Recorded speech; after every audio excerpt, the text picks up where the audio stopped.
Welcome to another session of Nights on Bikes Tuesday Talks. Today's guest is none other than Peter Morton, Nights on Bikes USA National VP Eastern. Welcome, brother. Tell us a little bit about yourself. Well, thank you for having me. I grew up on Long Island, New York, where I earned this patch right here, which says Catholic School Survivor. Went to 9 years of Catholic school in Port Jefferson, New York, at Infant Jesus Catholic School, and 1 year at Holy Family in Huntington, New York. And after that, after I graduated from high school, I went to college in Western New York, where I received my first degree, which was in accounting, and then moved to the Buffalo, Niagara Falls area and stayed there for about 7 years. Moved to Georgia in 1979, where I earned my second college degree, which is in business administration.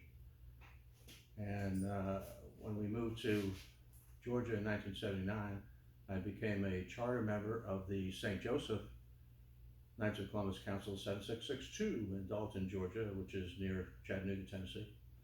And there I served as financial secretary 3 times, grand knight 4 times, and district deputy 5 times, and served on various other state and local committees.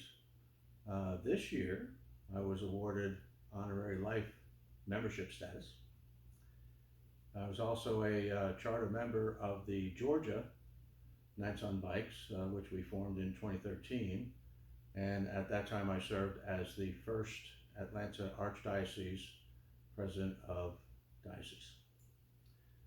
I'm also a certified Motorcycle Safety Foundation and Harley Davidson Riding Academy rider coach, where I teach the basic rider course through the advanced rider course.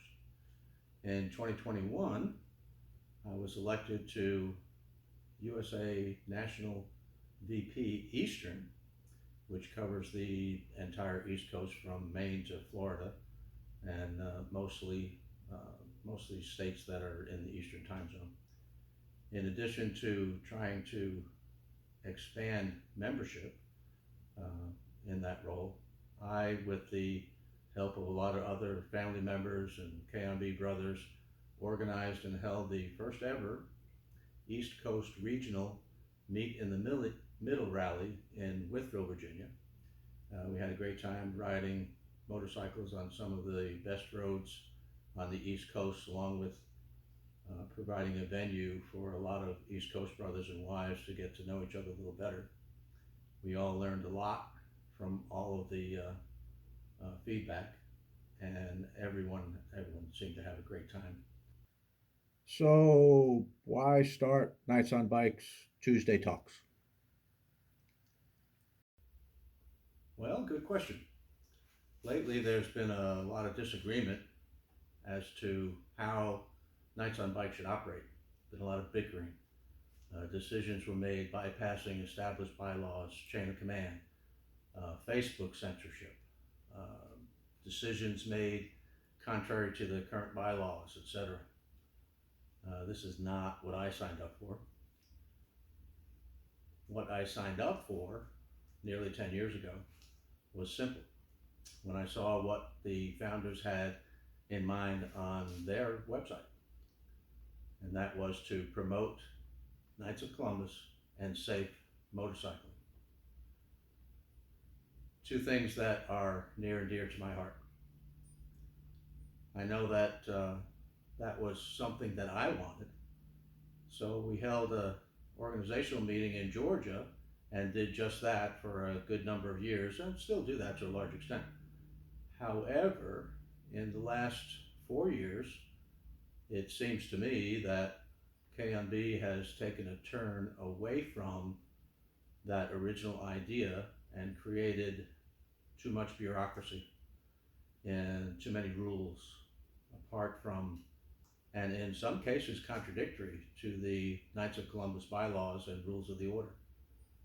Way too much negative. So I thought maybe we need a venue where we can have guests tell us in a positive way what their thoughts are on how we can ride as brothers. Um, some of you may remember the small patch I was handing out in New Orleans. I handed out about 100 of them. That simply said Psalm 133. Now, Psalm 133, by the way, was also the theme of the Meet in the Middle rally. And what Psalm 133 says is how good and pleasant it is when brothers live together in unity. So, Tuesday Talks was born in November of 2022. The only purpose for this is for Knights of Columbus Brothers and Knights on Bikes Brothers to tell us in a positive way how we can make Knights on Bikes better. Share ideas on what works in their state, so maybe someone in another state can try that idea. We can also have guests share on how we should be operating within the already established Knights of Columbus framework and not going down the rabbit hole of creating a separate organization apart from that. Some of us have been accused of splitting off and forming a separate organization. On the contrary, all I want to do is the exact opposite. By the very nature and content of the current bylaws and the ever-changing SOPs, we have in effect split off into a separate organization apart from the Knights of Columbus. Our own set of rules and separate chain of command. As I've said over and over again, we just need to be Knights of Columbus who ride motorcycles and support our Knights of Columbus local and state councils under the direction of the local state deputy. Recently, there was a survey and subsequently a vote for any Knights on Bikes member to participate. What was that all about, and why was that necessary? Another good question. Any voting or changing anything in the current system under the bylaws must be taken at the biannual rally where only about 100 members or so attend. This is hardly representative of the entire body of the Knights on Bikes. In addition, when the new revised bylaws came up for a vote at the New Orleans rally in 2021, it was brought up that no one had received a copy before the date of the vote, The meeting got quickly out of control at that point. So we, the USA officers, wanted to find out what the real majority of the US members wanted. So the survey was born. To sum up the results, the vast majority of members, over 80%, and that or so that show up at the rally, annual rally, wanted change. According to the survey, they wanted to go back to the original idea of Knights of Columbus who ride motorcycles to support local and state councils. So based on the results of the survey, we created a brand new USA Knights on Bikes preamble and guidelines.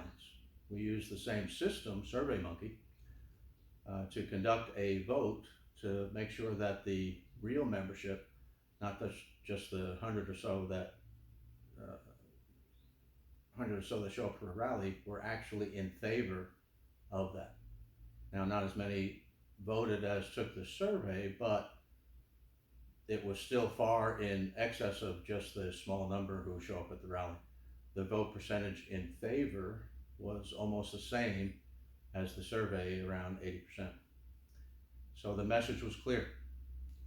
I know some have said that SurveyMonkey is not reliable, but if you truly do your research, you'll find that SurveyMonkey is a US-based company, and it is used by a lot of US companies across the country, and they use it to gather secure data to base their decisions.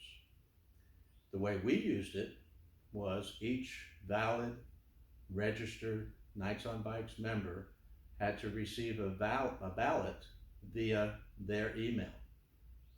And there was no way of voting twice, nor could just anyone vote. Anyone saying that what we did was not secure, or that there could be outsider voting, simply doesn't know what the heck they're talking about. Moving forward, the next step, since we technically have the old bylaws and SOPs in effect, there will be a motion made at the branch and rally next summer. Well, thanks for clearing that up. We have about used up all our time for this segment. We try to keep it to about 10-15 minutes. So, as always, we end each segment with the KNB slogan of Viva Cristo Rey. Viva Cristo Rey!